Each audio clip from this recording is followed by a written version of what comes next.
আমরা যারা লীলা কীর্তন শুনেছি বা পড়েছি তারা জানি যে এই হোলি লীলায় কৃষ্ণ তার সখাদেরকে নিয়ে রঙের উৎসবে মেতেছিলেন।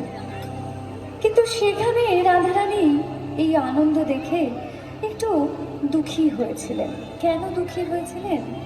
যে আজ বোধহয় যমুনার তীরে তার সখার সঙ্গে, তার প্রাণ সখার সঙ্গে তাদের দেখা হবে না। কিন্তু তার সখীগণ বললেন